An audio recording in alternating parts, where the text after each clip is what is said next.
it's your boy Uncle Cooley. Welcome back to the Toast Up Podcast, man. If you don't know what that means to open a sincere transformation upon people. This is episode 29. I have a special guest in the house, and he goes by Malik, man.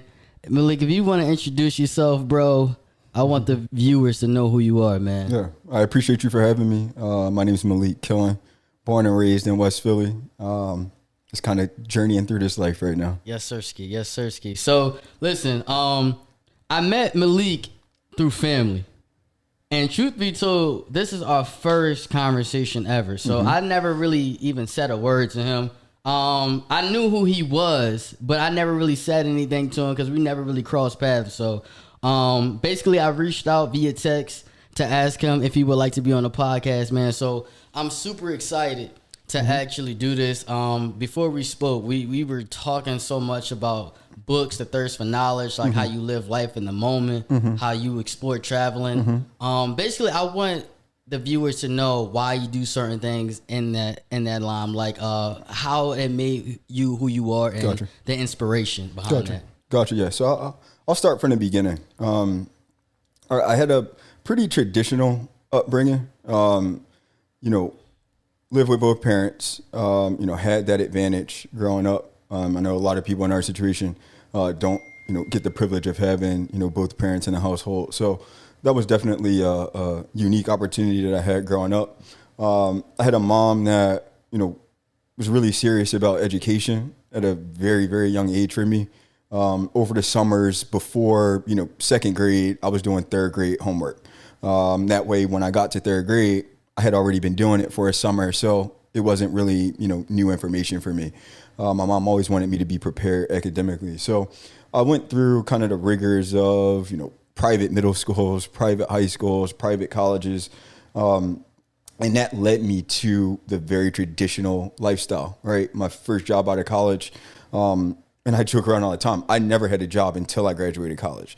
I always played basketball, sports my entire life, played in high school, played in college. So I never had a job. So I didn't have any expectations about the workplace. Only thing I knew about work was you did it to make money. I didn't know anything else about that space. So when I graduated college, I started working for JP Morgan as a financial control analyst in Delaware. So I was driving maybe an hour, 15 minutes one way to Delaware, working for 9-10 hours, and then another hour and 15 minutes back to Philly.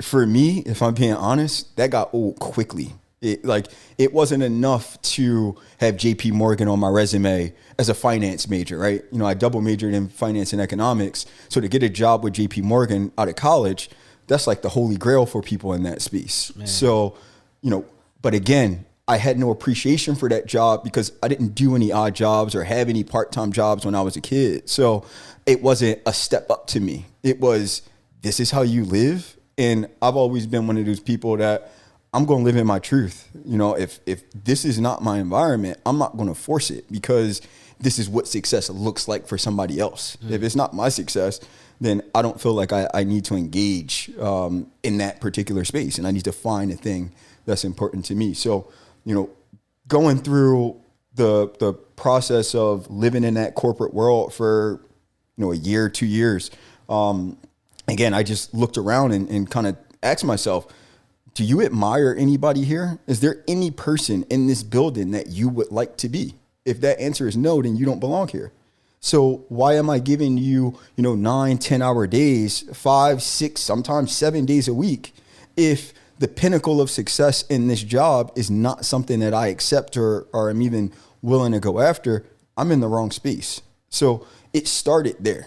That's where the journey of wanting to really lean into knowledge and education really became important to me. And I want to be clear about what I mean about knowledge and education. I'm not saying go back and get a master's or a doctorate. Like, if that's what your journey is, sure. But I'm thinking more in the realm of kind of self-help, a lot of, personal development, finding out who you are, the things that make you, passionate about waking up every morning, figuring out those things and tailoring your life around those types of things. Because you'll burn out. Like I burned out, and I'm only 30. I'll turn 31 in April, and I can tell you by 25 I was burned out. So let's touch on this. So you say you never really had a part-time or full-time job until you graduated college. Yep. What are some of the things that you acquired skill-wise to make sure that you were prepared besides education in the real world? Or you really relied on, for the most part, like, support from your family,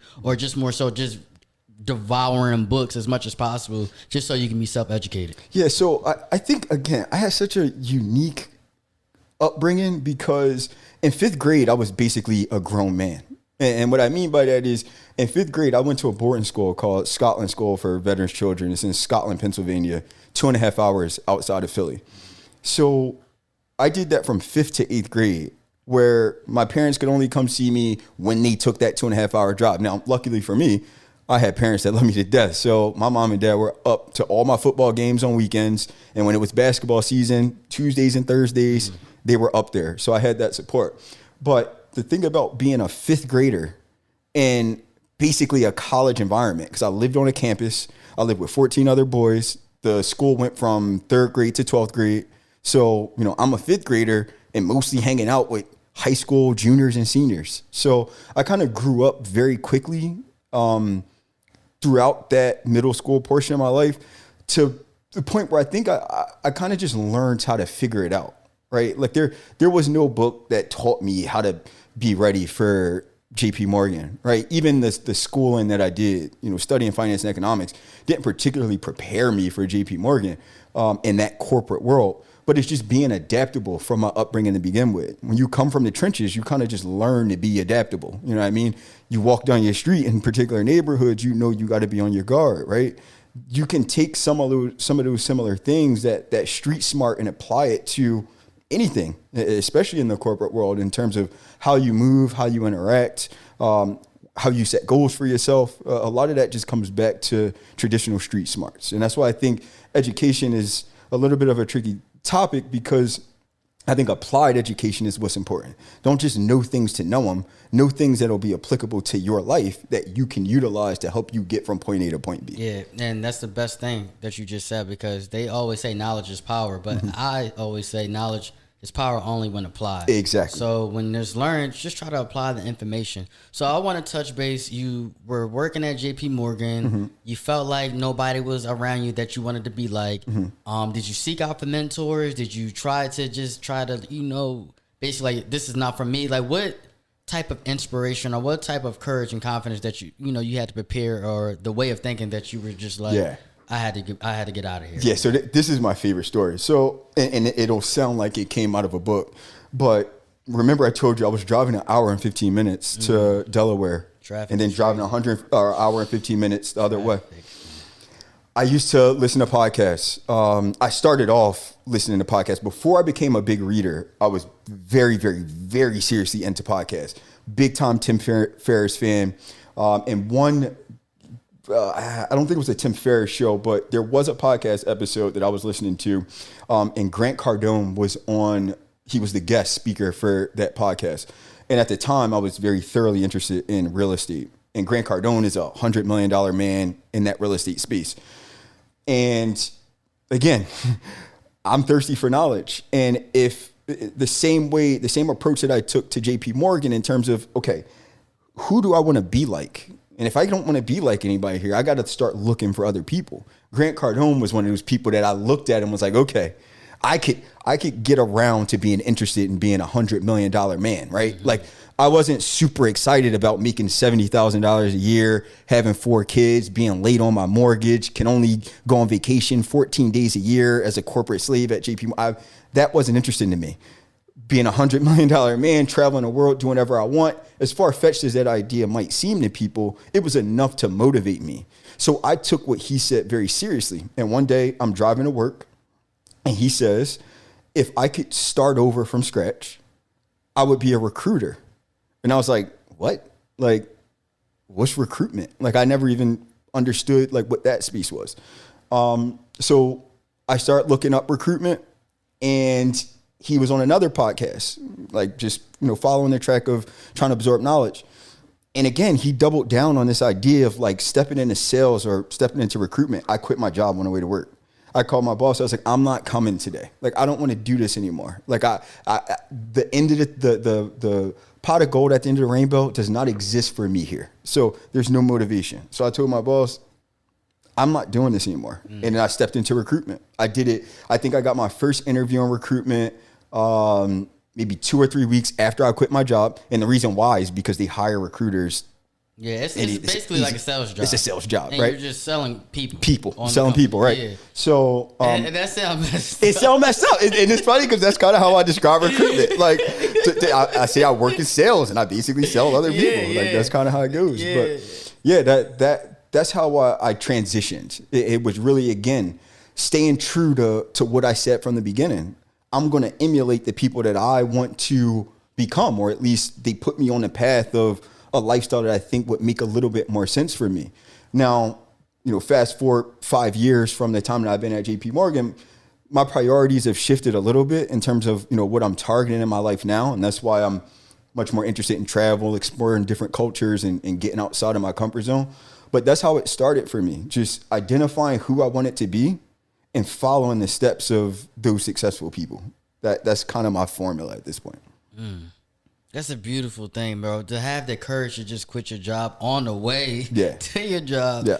And then you just turn around and be like, you know what? I want to pursue something new. Yeah. And if people think and have that type of logic, they'll conquer so much. But I feel as though people don't understand how much power they really have over their life. 100%. They come across, and I hate to say it, this rat race, whereas they just want to keep going for paycheck and don't even know where they're putting their money yet. Exactly. Not investing in stocks. Exactly. No, maybe like a 401k, but that's in like 30 to 40 years. Like, how are you trying to make money work for you? How are you trying to obtain some type of financial freedom and passive income? Right. And sorry to cut you off, but that was the financial freedom aspect is a very important part to me. And I want to be very clear about financial freedom versus generational wealth, because there are people that try to combine the two. These are very different ideas to me. Generational wealth is you trying to build something for the future, right? Maybe it's a legacy that you want to lay down for yourself, your family, your kids. Financial freedom is able to live life on your terms in this particular moment. That's what I'm focused on. I don't have dreams of legacy. So while it would be great to obtain generational wealth, financial freedom is what's important to me. Being able to, on a Tuesday, decide I want to go to a different country and doing it. It's not really about, Lamborghinis and Bentleys and 6-story houses and all that. Those things are cool and fun to me. And when I was early 20s, I felt like that's exactly what I needed to be happy. But as I get older, I start to realize that my time is far more important than anything that you can pay me. Can't get back, man. You cannot pay me enough to give up my time at this point.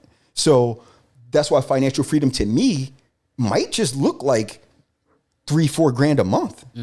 And some people might look at that and say, that's my rent. That's nothing. Yeah. But to me, does that help me accomplish my goals? And that answer is yes. That covers my bills. That gives me enough money to buy my plane tickets. That gives me enough money to pay for my accommodations when I'm in a different country. And then from there, I'm living life. I'm not collecting anything except for memories and experiences. And all of those things come free. You just got to open your eyes and open your ears. And I think the difference between, where I am now and where I was before was, I was trying to strive for success for material things, but I've done that. I've done that successfully through recruitment, where I worked hard. I had enough money to buy all the toys that I thought I wanted. As soon as I got those toys, for me, it was, all right, now what? There was no sense of accomplishment. So it made me realize, okay, this material stuff ain't it for me, at least me personally. It's more about these other experiences that I can talk about or have memories of that are way more valuable to me at this point in my life. Okay. So let me ask you a personal question. Why don't you want generational wealth? Because in my opinion, it's like, I hate to say it, it's like one day we're going to be forgotten about. I can't tell you my grandmother's mom's name. Yep. Like, they're forgotten about, and I just consider them my ancestors that paved the way for me to be in a position. And it's funny because I was actually talking to my grandmother the other day, and she was like, Carlos, if I can do it all over again, you're so blessed to even be in a position where you can pursue an education. And these kids don't know how good they have it today. Right. Being able to live the life and not being able to, pick cotton and pick fruit and stuff like that under the hot sun. Right. Like, it's hard labor jobs. It's hard labor. Yeah, you know what I mean? And the fact that we have this type of information like accessible to us in the click of a button, especially with this new open AI, it just gives us another opportunity to quickly learn anything that we would desire. Gotcha. You know what I'm saying? Yeah, so yeah. My question is like, why not try to open more doors for your generations after you? Like, or is it just more so, you prefer to focus on yourself and just live your life? Yeah, if I'm being honest, and the one thing that you'll learn about me is I am as thorough and honest as it comes. I am painfully selfish about my life because over the last 2 years, I've lost 2 of my closest uncles in ways that didn't make sense, right? I had a uncle that appeared to be fine, passed out of nowhere. Passed away out of nowhere. Another uncle that was sick, but when he became sick, it was like, where did this come from? Like, you were just cool. And then all of a sudden, it's like, now we're at end of the world bad. So it's like, I've started over the last few years really accepting my mortality. It's this idea that like I don't have enough time. Like, and I don't mean that in a discouraging way, but it's really just to create a sense of urgency for myself. I get 75 if I'm lucky. And of that 75, the first 10, 15, I was a baby, basically. My parents looking after me. I wasn't really creating any experiences for myself that really mattered. I'm still in high school doing all those stupid things. And then my last 10 years, 60 to people retire at 65. The expectation is that you do nothing. So that last 10 years of your life, you're not even doing the things that you want to do. So 75 if you're lucky, but it's really something like 45, 55 years that you get to really live your productive life. That ain't enough for me. So I need to maximize every single day, every second, every moment that I can for this experience on earth, because I am very, very, very, very, very appreciative of being alive as well. Like every experience that I go through as a living being, I'm appreciative of, because I can tell you go into a graveyard and if those people could talk, they would love to have that time back. So let me touch on this. So you value health and you value your time. Like, what is your diet looking like? Are you working out? How many days you working out? Like, what are you doing to try to prolong your life as much as possible? Yeah, so I'm a avid fitness freak. Okay. I've been in powerlifting since I graduated college. That's probably the foundation of how I train now. I train every single day. Again, probably not what the gurus and everything suggest you to do, but again, I do things that I love to do. I love to work out. I don't work out for health. I don't work out because it helps me attain that particular goal. This is something that I do that's meditative. It's something that breaks up the monotony of my day. So this is working out to me is more of a necessity than it is me even thinking so strategically about prolonging my life.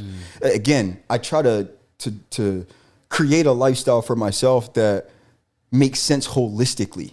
Like, am I doing things that are true to me, or am I doing things because I think I need to be doing them? And I'm over the stage of doing things that I think I need to do. That was the stage of getting the good job, getting the cool apartment, having a hot girlfriend, having the cool toys. Like, that was my younger years. I'm past that stage now. Now I'm trying to develop a lifestyle where every part of what I do is a passion project for me. And that's what working out is. It is something that I love to do. So I don't even look at it as some extracurricular that helps me achieve a particular goal. It's just a part of my lifestyle at this point. Yeah, man. I was reading this book called the Naval Almanac, the one that I was telling you about. And from 18 to 25, I want to say like from 16 to 25, I was really inspired by material things.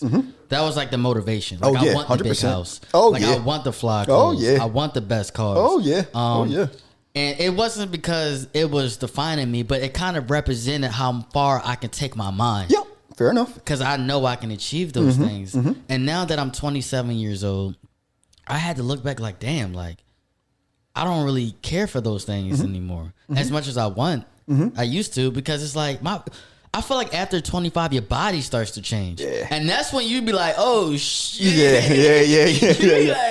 Yeah. Nothing crazy, but it's just like, damn, like I was running the other day. I'm like, I felt the same. Yeah. Like I gotta start icing my knees. Start stretching. I ain't never stretched when I was in college or high school.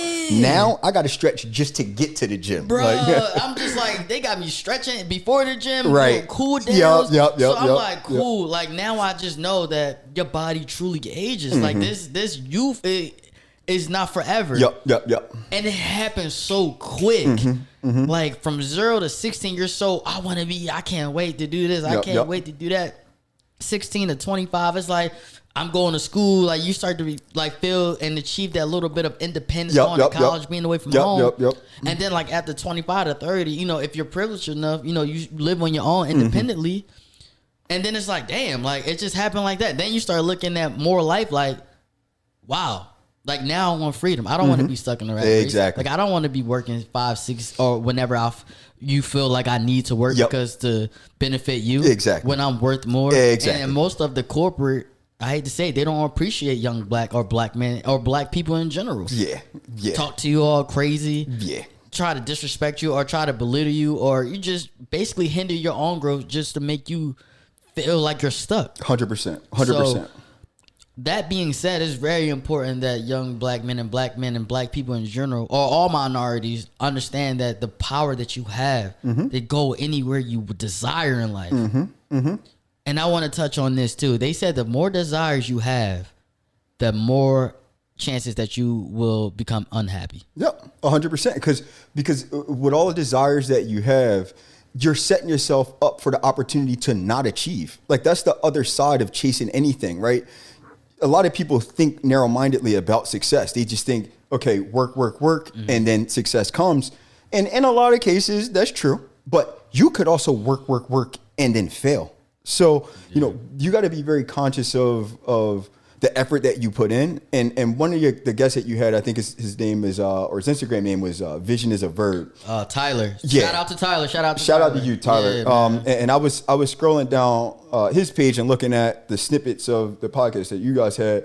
And, you know, he mentioned something about, you know, focus on the process, not the destination. And I'm like, that's it right there. Because you'll get distracted by the end goal and not really appreciating all the things that you pick up in between time. And I think that if people started to focus more on enjoying the journey instead of focusing on the destination, they put themselves in better positions. Because for instance, if I just look at the destination on any of the things that I want to achieve, I could very easily psych myself out of doing that thing. Let's say I want to be $100 million real estate portfolio holder.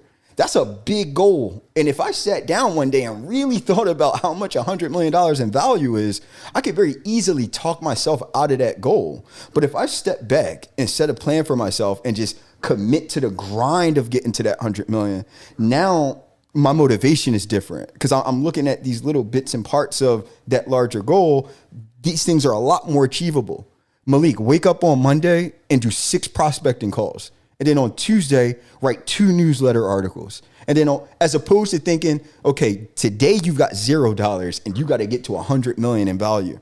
Like as long as you change that mindset, and especially for people like us, you know, minorities that are in tough situations, that have lofty goals, that might be discouraged by the loftiness of that goal because of their current situation, take a step back, break it down into individual parts and fall in love with accomplishing each goal along that journey. And I think a lot of people put themselves in much better situations, or at least start. Like that's the other thing. A lot of people that think they're failing just aren't even really starting. Like you might get the website and you might buy the equipment to start, but you got to grind. Like it's going to be hard. So as soon as you hit that first level of adversity and you quit, you didn't even really try. Yeah, you like, didn't even try. You just got to give yourself a chance. It's obstacle after obstacle after obstacle. That's just what life is, because it's just not a straight line. Right. You know, you may go left, right, up, down, left, right, up, down, and then you go another step in the right direction.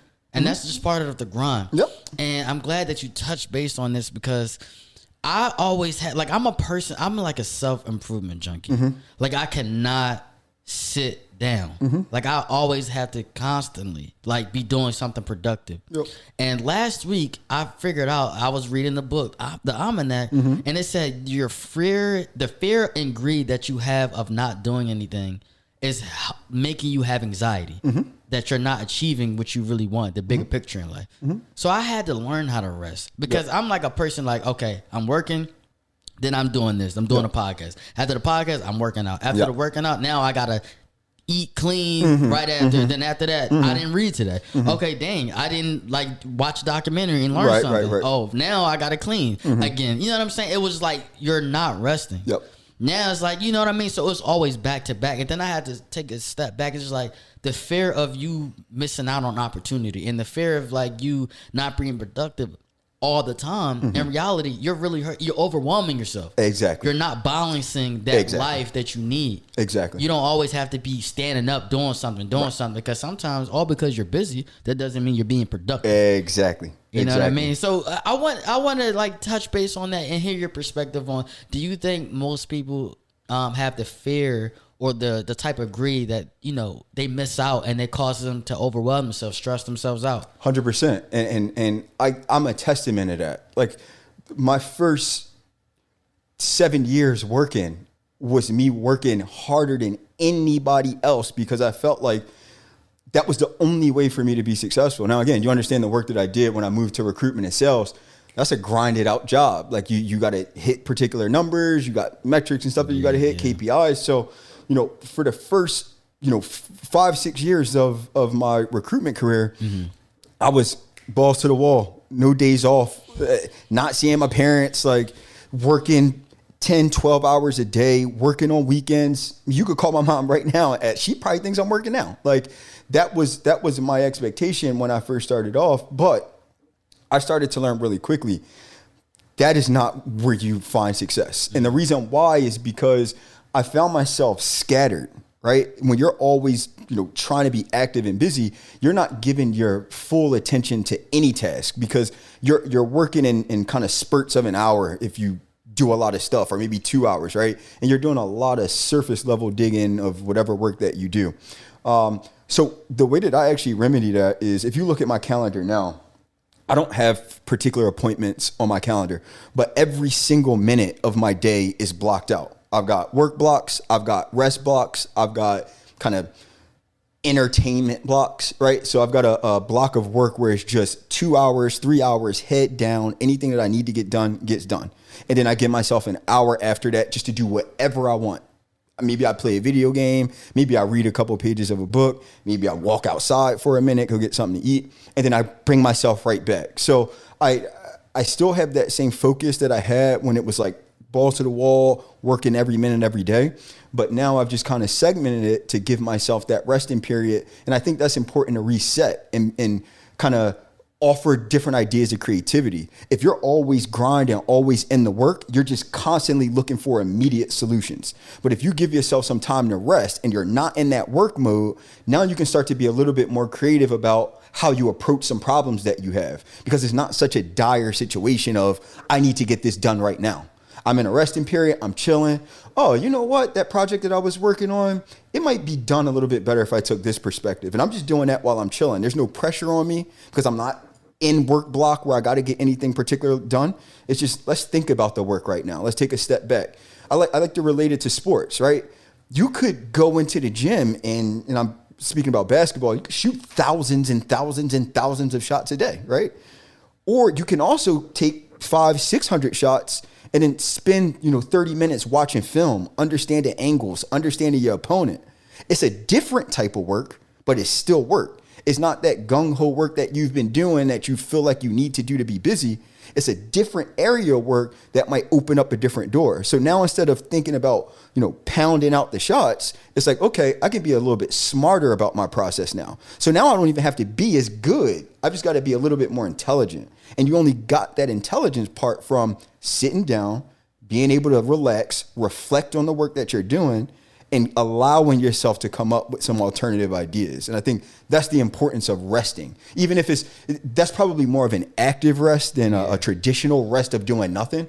But again, still resting nonetheless. Taking yourself out of the traditional work that you're doing to sit back, use your imagination, and come to some conclusions about new things. Yeah, because you sound like you're a workaholic. Yeah. Like you thrive being like working and working, Yeah. and you like to use your mind. Yep. Do you exercise your creative aspect of like how do you do 100%. I love that you asked that question, man. You are perfect at this.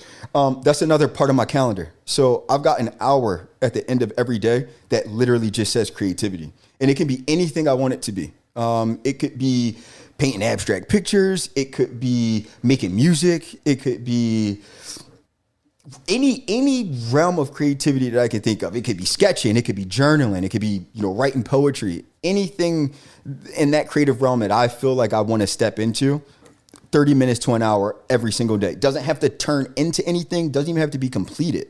But again, it's about putting myself in a different environment and allowing those senses to do what they do.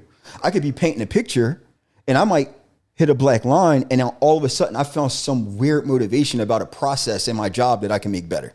Just because I'm kind of taking my guard down, relaxing my mind a bit, and just letting the thoughts flow. And that's the value of creativity to me. It's not really about making things to sell. It's really just about tapping into something different. If I'm thinking intellectually all day, let's give that muscle a break. Let's start to think. Let's use the other part of our brain. If you believe in the left brain, right brain thing, let's use the other half of our brain to give this side a rest. That way, when we come back to it, it's with a different perspective, and now we can probably be a little bit more effective. How do you feel when you're using your creativity? Like, do you do anything that your heart feels like you're more so in your head? Like, I want the viewers to know, like, do you do what makes you feel happy all the time, or do you do what's necessary? I would say that's a big difference. Yeah, I would say it's a combination of both, right? Like, I'm not going to like sit up here and pretend like you can do what you want and that's it, and like you find your success. Like,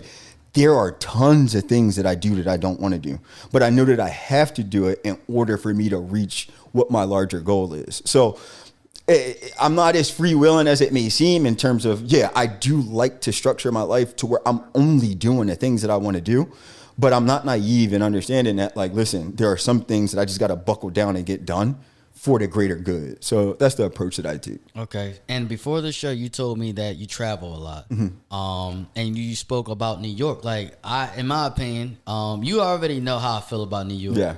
I feel as though like New York just gives me this frequency to like become who I always wanted to be, because the inspiration of you can meet somebody that can change your life, the creativity, inspiration of just people always moving to New York and moving out because they have a big dream that they want to achieve.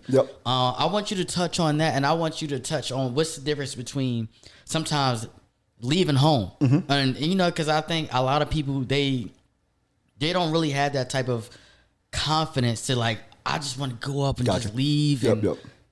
They're always in here talking themselves out of getting, inside of their own way. So I want you to touch on that as well. Like, how did that make you feel? Gotcha. Yeah. So I had a similar kind of thought process as you when it came to New York. When I was a senior in college, again, studying finance and economics, the goal was to work in the financial space. There's no better financial space in the world than New York, right? Like, that's the hub of all the business and finance, right? So my senior year, I was like, I'm moving to New York. And I had never even been to New York to this point. Like, it was just the idea was enough. The idea of New York was enough for me. It was an ambitious place. You got a bunch of people chasing a bunch of different dreams. You got the uniqueness of the city because it's such a melting pot. You got so many people from so many different places. New York was heaven to me. Like, so my very first experience in New York was my first job interview. And I am so happy I did not get this job, but I took a job, and this is nothing to say about the company itself, but more about the space, because again, I never had any other jobs. When I started interviewing for jobs, that was at 21, 22. That was my first time ever interviewing for a job. So, I wasn't thinking about how you got paid. I didn't know how any of that stuff worked. I swear to you. So I got an interview with Northwestern Mutual as a financial advisor. And anybody that knows what financial advising is, they know that financial advising is not what it sounds like. Financial advising makes it seem like you're an advisor, but the truth is you're going to be selling insurance. And I didn't know that. So I go out to New York. I get on a Greyhound bus at 4 a.m. from Allentown to New York. I think it was like a 3-4 hour bus ride. I get there, do the interview, find out that they're only going to pay me $10,000 after I pass like the training program, and the job was 100% commissions, which means like I wasn't going to get a salary out there. Nope. And I was like, done. Sign me up. Like I'm in. I got a job in New York. Then I'm taking this job in New York. Right. What ended up kind of turning me off from the process was I found out that it costs $4,000 to live in a studio in New York. And I'm like, you're going to give me a $10,000 stipend and I might not make money I can't afford to live in New York. So that dream kind of got crushed like in the beginning. But fast forward a few years, I started working with a company in the recruitment space in the middle of Manhattan. And I was a remote worker with some responsibility to being in New York. And I worked for that company 2 or 3 years ago. Greatest year of my life because I was all expenses paid to Manhattan whenever I needed to be in the city for work. So I was able to really experience Manhattan and New York the way that I wanted to. Not from a slummy perspective of, not being able to afford my rent. It was like 4 and 5 star hotels. I can just go outside and, do what I want to do. So I was able to really experience Manhattan. And again, fell in love. It was just like, this is where I want to be. The energy makes sense. I love the fact that there's people walking down the street bumping you out of the way because that means they got something to do. They got a place to go. I want to be one of those people that have things going on. And that was inspiring to me about New York. So that was really kind of where I started in terms of my interest in getting to that space. Yeah, bro, like you said, New York is a place whereas dreams, you feel like you can do anything in the world. And I feel like all the people just move there because, like you said, the idea of New York and how it can make you feel like you can feel so alive. But I want to touch on this because it seems like you really achieved a lot of things and you devote your time to whatever you desire in life. No matter if it comes right there, you stake with it and you're very persistent. Can you tell us a time whereas it got dark for you? Like, you don't got to get personal. Well, it's kind of personal, but you don't got to, like, share anything appropriate. Sure. But it's just like, I want you to relate to as many people as possible. Because a lot of people don't have the tunnel vision. Gotcha. People want to see you, and, people want to see, like, dang, like, if he felt at this, and he didn't give up, I can do this. Gotcha. Yeah. So I'll tell you 2 stories. So I'll say the first maybe 4 years of being an adult was the dark period. The early 20s. The early 20s was the dark period because, again, I grew up with parents that really taught me to be independent and put me in circumstances to force that independence. Boarding school from 5th to 8th grade, private school in high school, private school in college. Like I've always kind of had to figure it out for myself or at least been in positions to do it myself. Now, that was a gift and a curse, right? I'm an only child. I've been forced to be independent since I was basically in 5th grade. So now when I'm an adult, that's all I know. All I know is my independence. So when I graduated college, it was as soon as I can get out of my parents' house, I'm out. And it had nothing to do with not wanting to be with my parents. My mom is an angel, the most perfect human being I ever met and ever know. But again, she taught me to strive for more than just living at home with mom. So, my first thing was I got to get independent again once I got out of college. And I did live at home for a year after college. So that's not to say that once I graduated college, I was out by myself. But I was home for a year. And that was enough to tell me, like, listen, Malik, you got to get back to your own space, doing your own thing. So I moved out with the bare minimum. I had last month security deposit. That's it. That was it. That was all you needed. That's all I needed. That's all I needed. I slept on an air mattress the first couple months. I slept on my couch a couple months after that. I didn't get my bed right until maybe 3 or 4 months into it. And then at that point, after furnishing, and again, I've never lived by myself before. So that process of getting my house in order, I'm 10 grand in debt on my credit cards in year 1. Here's another kind of scenario that I went through. Again, trying to keep up with the Joneses. The worst thing I could have done, 30, 40 grand in credit card debt before I hit the age of 25. And that's real. Like, people don't understand that. Take your time. Take your time. Take your time. Don't be out here trying to act as if you got it listen, when you don't. But that's a part of the process. That's definitely a part of the process. It's definitely a part of the process. But again, just to talk about the dark times, like it got to a point where, you know, I was spending $1,100 a month just to pay my credit card minimums. There's people that don't spend $1,100 a month in rent. So I had to pay my rent and then pay another big rent just to stay above water. That was the first 3, 4, 5 years. And I think that was necessary in my life, especially in my more impressionable years of being very materialistic, because that's what taught me to grind, right? When I was broke and in credit card debt, I still wanted all that fancy stuff. And I was going to find a way to get it. And that's what cultivated that grind in me. Now, I'm fortunate that, you know, I've matured a bit and now those things aren't as important to me, so I can focus my grind in different areas. But those hard times are what cultivated the mindset that I have now. At the very least, it's like, Malik, you've been through hell. You don't want to go back there. Like, you don't want to go back to what that grind was. So at the very least, I can stay confident and persistent through the idea of knowing that, listen, the dark times exist. And you know what that feels like. So grind hard enough to avoid that at the very least. Even if it's not about a big outlandish goal, at least keep your head above water and keep yourself in a comfortable spot, you know, going forward. I feel like a lot of people, like I know the people that, you know, in my life, when I was growing up, lived paycheck to paycheck. You may have like some people that don't even have to worry about money, but they are on a budget. Right. You know what I'm saying? And I just feel as though when we need more educators on financial freedom and financial literacy at this, like, fundamental.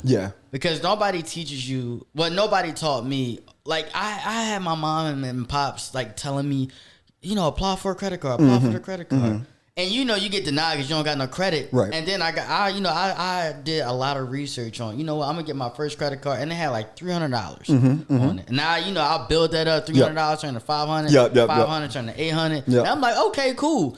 But then I was like, I started to get like the interest part. I'm like, that's the part that gets you.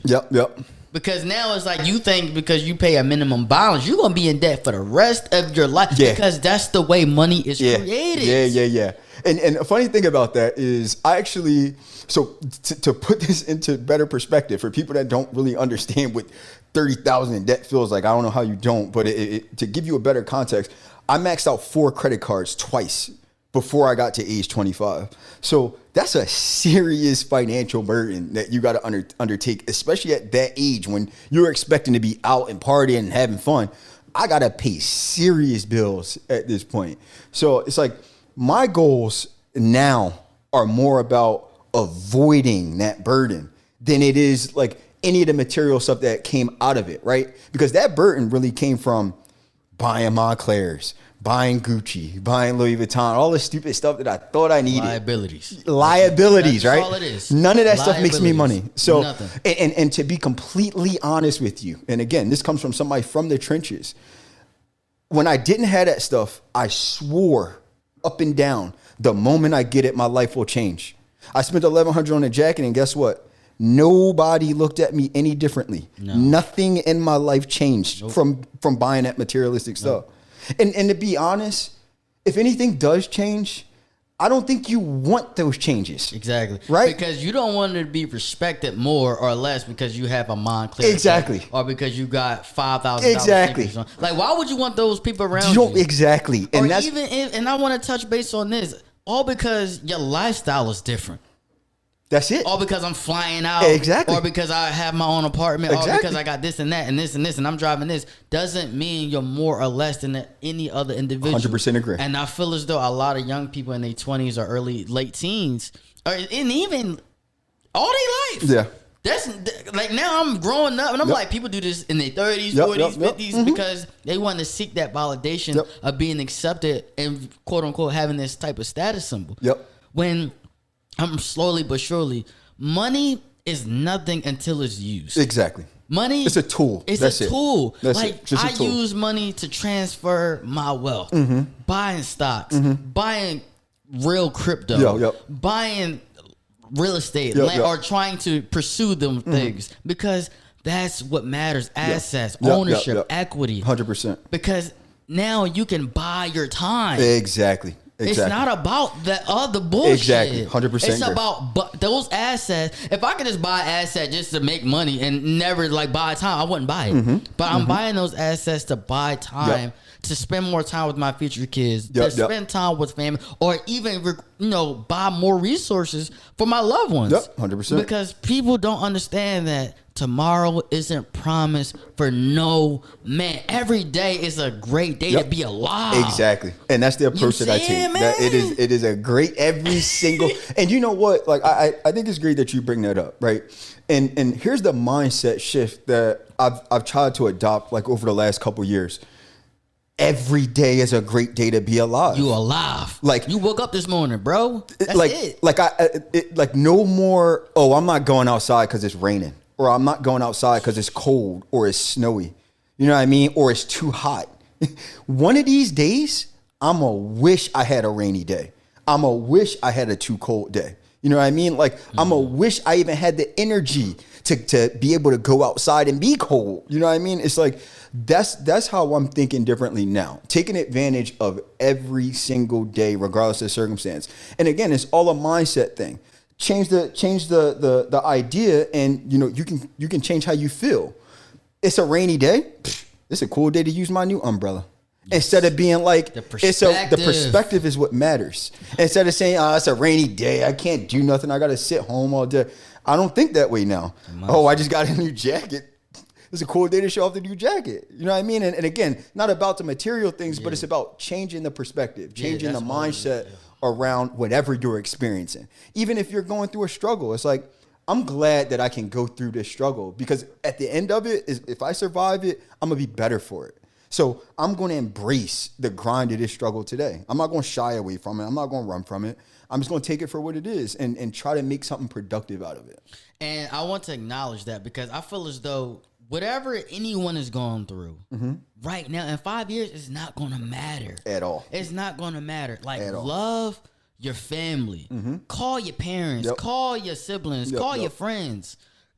Find who you really want to be. Exactly. Fuck the material things, man. That's it. If you want to drive a nice car because that's what you want to do, you achieve those things because that's who you want. That's what you want to do. But don't think that it's going to make you someone that you want to be. Exactly. Because 9 times out of 10, those people that's buying those things, buying luxury cars, you the one that's asking for gas money. Exactly. Right. You know what I'm saying? Now you complaining about premium. Right. Why you bought a Corvette? Yeah, exactly. Right. You know what I'm saying? I don't understand that. So I always touch on this, like, live life for you. Tomorrow is a promise for no man. That includes the people that are around you. And you touched on, like, it's not about the material things of, if it's a rainy day, let me show off my new umbrella. It's about not allowing the external environment dictate your happiness or how you want to have your perspective on life. Exactly. And a lot of people don't, it's too sun. Listen, man, it's a great day to be alive. Exactly. Go outside, catch some sun, catch some vitamin D. Release those chemicals from your brain. Come back inside if that's what you want to do.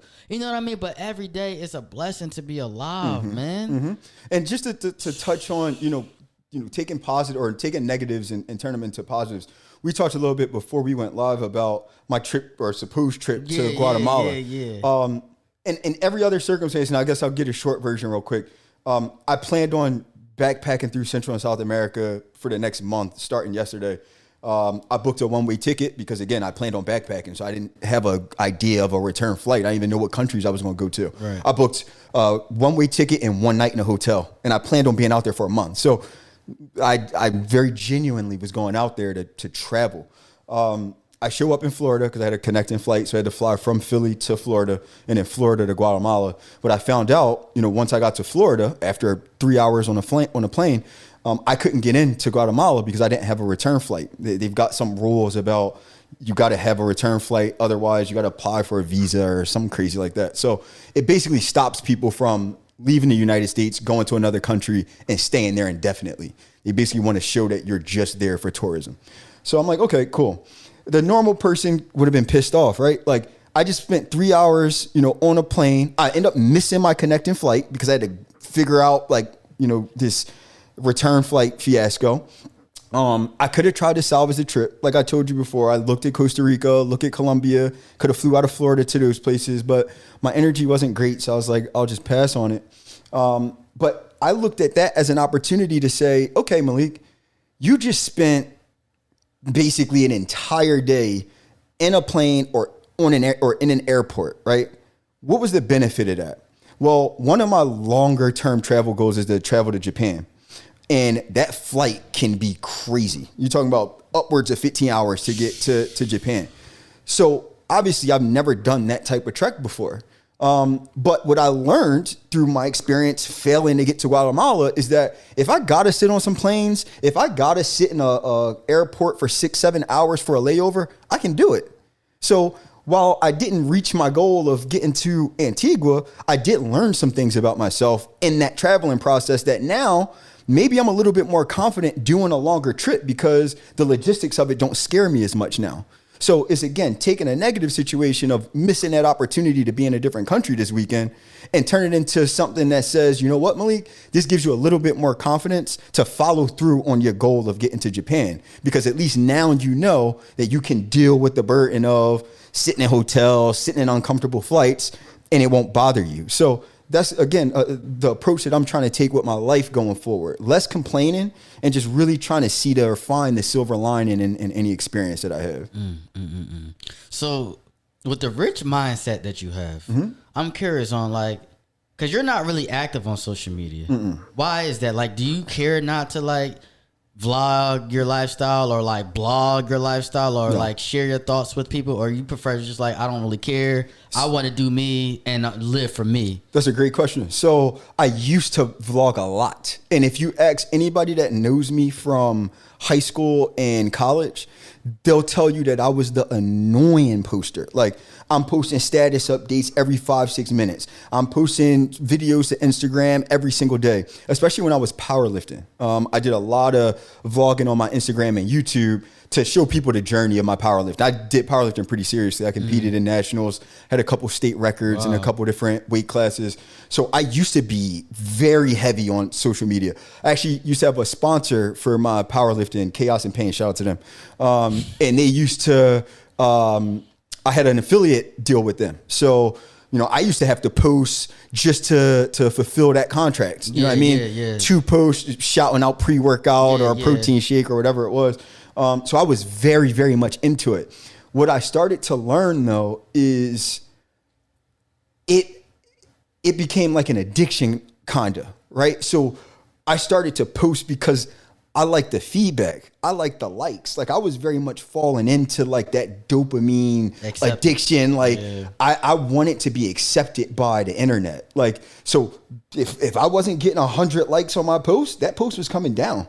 Like, if somebody commented something that I didn't like, that comment was hidden. Like, it was very much a big part of like how seriously I took myself. So again, being a little bit more introspective, it's like, that's not healthy, right? Like, I can't live a life where my happiness is based on somebody else validating me, right? And at the time, I wasn't mature enough to separate the two. So for me, it was just remove the problem. You know, just I'm going to slow down on the social media thing, live more for me, right? I'm posting these videos because I want to get a like out of you. So I'm basically posting this video for you. I'm not even doing this on my terms anymore. So that's really where it slowed down for me, and just not kind of falling into this idea of doing things for the gram. Like, I'm sure you've heard that, right? And I don't think it's bad to document the things that you do. And I'm actually trying to get better at that. Especially now that I'm traveling more. Just for memories, right? People, like, my opinion, like, it's literally a timeline. Yeah. Exactly. And people can see who you were. Exactly. Even if your afterlife. Right. Exactly. And that's why I document, because it's like, why not? Yeah. Like, I feel as though, like, what I'm doing now, like, this conversation, like, this is our first conversation.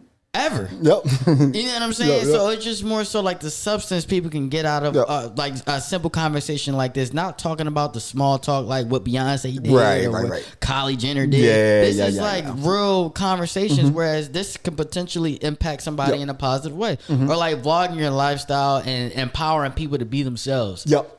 And that's a big point, right? And it's funny that you ask these questions because I actually had a conversation with my mom yesterday or 2 days ago about doing more content creation or vlogging or doing more work in that social media space because I have these types of conversations with people often. And I think a lot of people admire a lot of my perspectives. And at the very least, if other people find value in conversations with me, I might be able to touch a few more people, right? And just like you said, it could be an opportunity to make an impact or help somebody see things differently.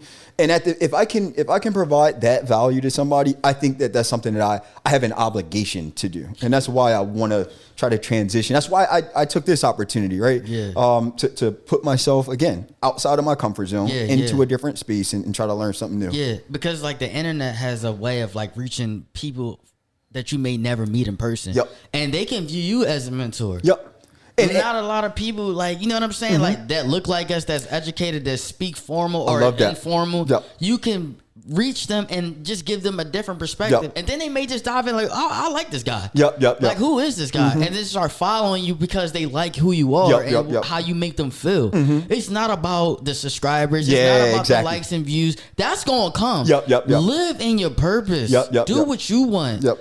Give back. Like, this is a way of giving back to me until I'm become like, you know, I can get back to the library. But this is a start of showing the world who I am. And this is a start for you diving in and showing people who you are and what you plan on doing and what you did to become who you are today.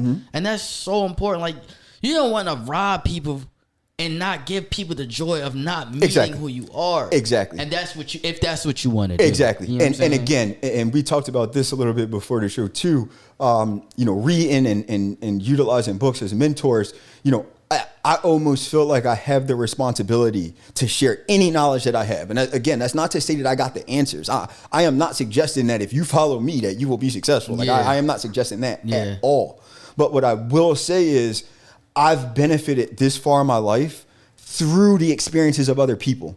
And I think I owe it to the universe to offer whatever my perspective is. Yes, bro. Because again, even if you hearing that I was in 40 grand worth of debt and got out of it is enough to keep you pushing along. That's enough I'll take there, that, bro. Like, I'll take that. Like, that, like, it's so many positive things that you have done. Like, having the will. I'm driving to my job, and you know what? Right. Fuck it. Yep. I don't want to see you no more. I want to take this turn. I don't even know when my next check going to be. Exactly right. I don't care how much money I put to the side. Right. I may be able to go months without working or not even work for 2 weeks, not even try to survive. But at the same time, I have to take this turn on my life. And people need to know that. Yep. Because it's people out here struggling. Yes. Like, you don't know how many people you probably just impacted on that. Like, Right, no matter if it go viral or it don't go viral. Right.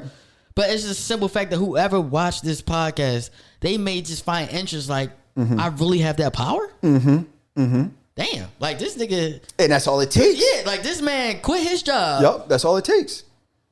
Wow, like, I can do it too. You know what? I'm a plan.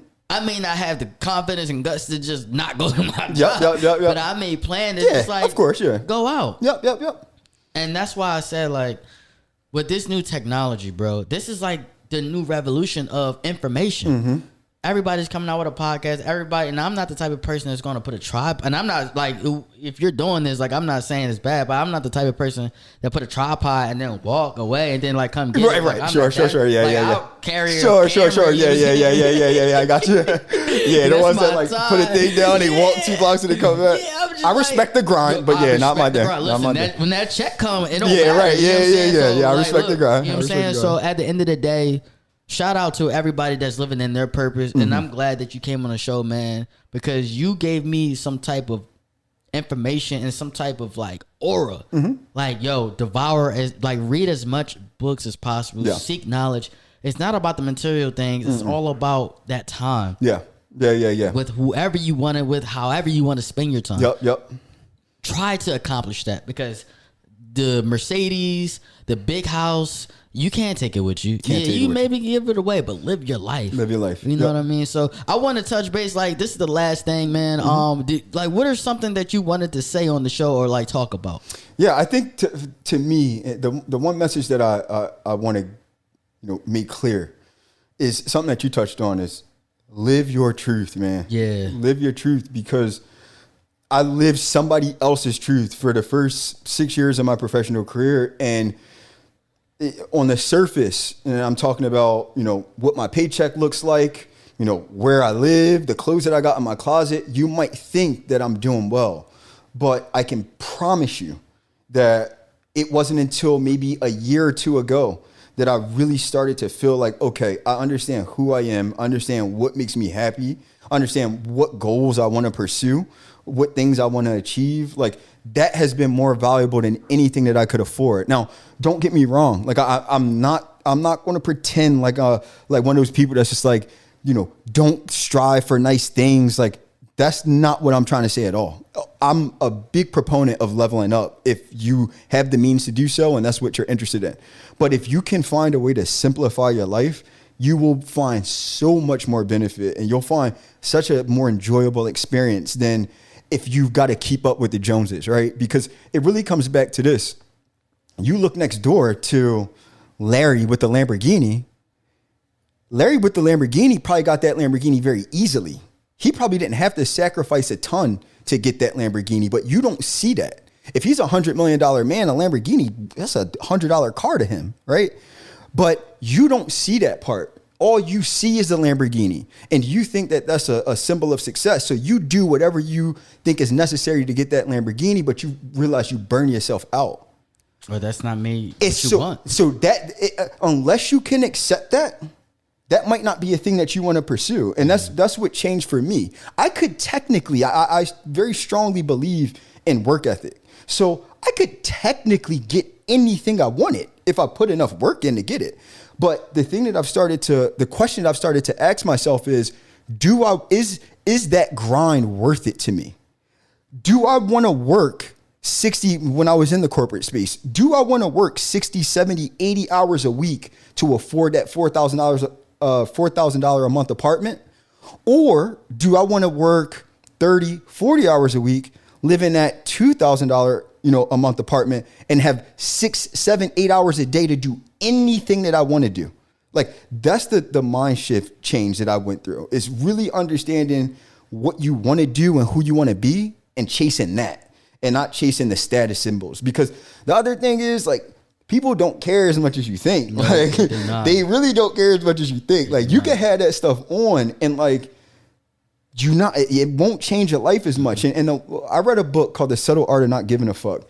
And I think it's written by Mark Manson. And he was saying how all these people that have this material stuff, they don't even realize that the people that see them don't even see them. Those people that see them that don't have the Lamborghini or the Bentley are only looking at the car and using their imagination of what they would look like in the car. So they're not even considering you unless you're a celebrity that's all over the TV. You a normal dude driving down the street with a Bentley, and I live in Center City, so I see this often. It's old white dudes in those cars, and I couldn't tell you what they look like or what, but it's because when I see that Bentley, I'm not thinking about them. I'm thinking about me. Damn. So even when you think that you got these symbols of status, people don't care as much as you think they do because they're really looking at it from their perspective. At the very least, they're going to give you maybe 30 seconds. Damn, I wonder what that person does for work. And then they're immediately going to go to, damn, what would I look like in that Bentley?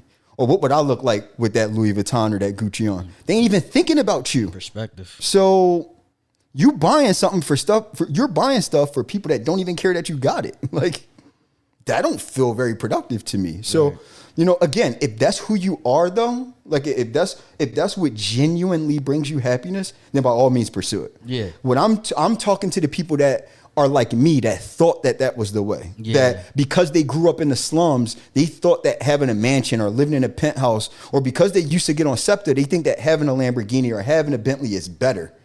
It's just point A to point B. Literally. That's all. Like, if you simplify it to that perspective, like, that Gucci is just clothing. That Bentley is just transportation. Yeah. Like, that penthouse is just housing. Like that 5-star meal is just sustenance. Like once you change your mindset to that, things will change for you. The attitude of gratitude. And the last thing I'll touch on, unless you got more, but it's like my journey to traveling is a direct result of that mindset shift. I used to be a Airbnb 5-star resort, had to have the best of everything when I was on vacation. I went out to Puerto Rico, stayed on the 18th floor in somebody's condo, probably more than what my rent is. And I thought that was what was important to me. And then I challenged myself. I said, Malik, go slum it. Like there's people out there, and I'll shout out my friend Courtney. I went to college with Courtney, tiny little white girl. I tell this story everywhere I go.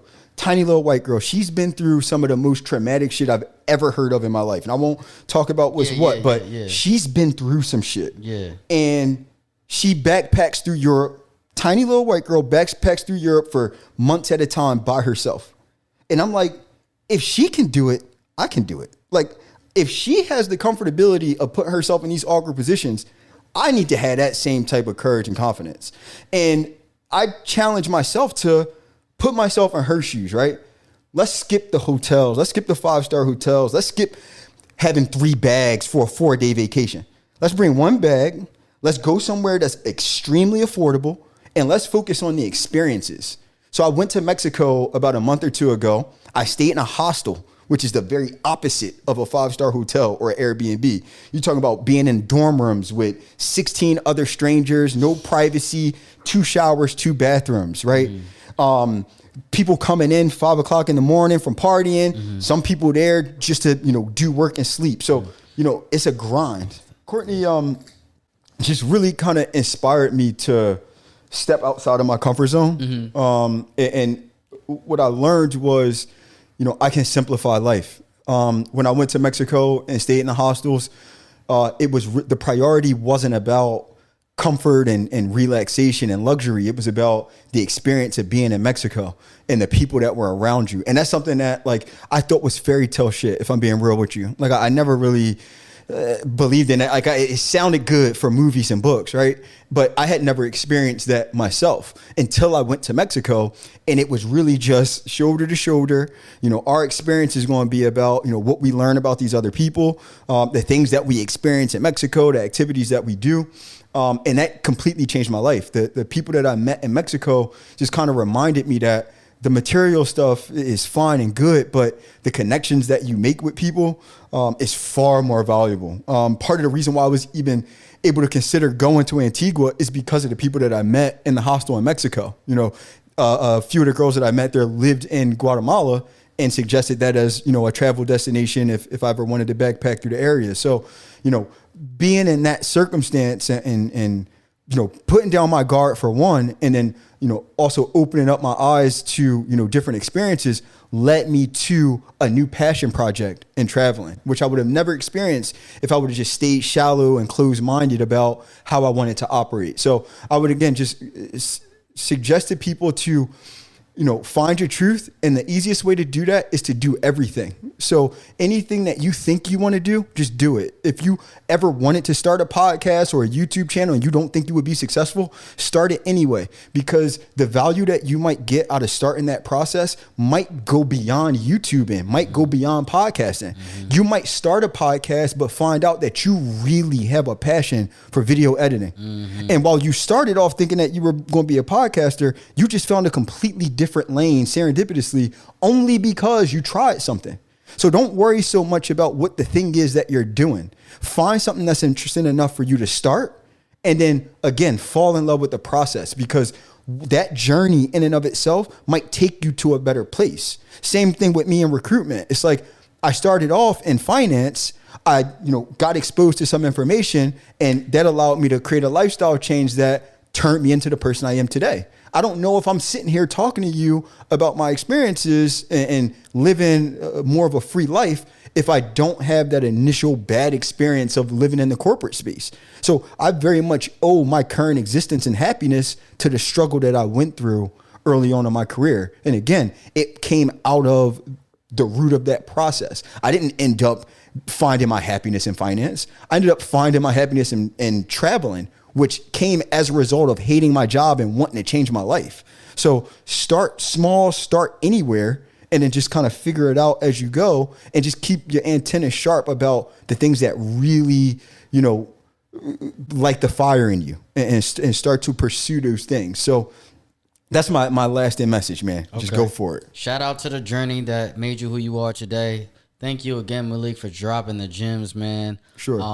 And what we got out today is no mistakes in life, only lessons, man. So For love sure. the experiences, even if it's good or bad. They're gonna make you who you want to be. Yep. In the present and the future. This is the Toast Up segment, man. You got the mug. Look. So, toast to you, man, for just being a rich individual. Yep. It's not about driving the fastest car. It's not about living in the biggest house. It's about being rich in spirit. Yep. It's about pursuing what you want to do, and it's about living the life that you want and deserve. Thank you again, man, for just coming on the show and just being authentic, being who you are, and just in a short amount of time, just having that frequency to elevate to a higher consciousness and just to elevate other people, man. We need more people like you. Thank you, but there's nobody gonna be like you, man. Really killing, man. I appreciate you again, bro. Man, you something else, bro. You're inspirational. So toast up. Toast to your achievements. Yeah, toast to you too, bro. And like I said before the show, you know, you gave me a level of confidence that you might not even be able to comprehend, purely because, you know, you're doing what you love to do, and you're chasing something that's authentic to you, and you're willing to take the chance. You're willing to put in the hard work. I just watch you set up this entire thing by yourself. Like you are what I aspire to be, you know, and still trying to achieve. So you, shout out to you, brother, for doing what you do. Toast to achievements. Toast to achievements. Toast to achievements. Thank you, man.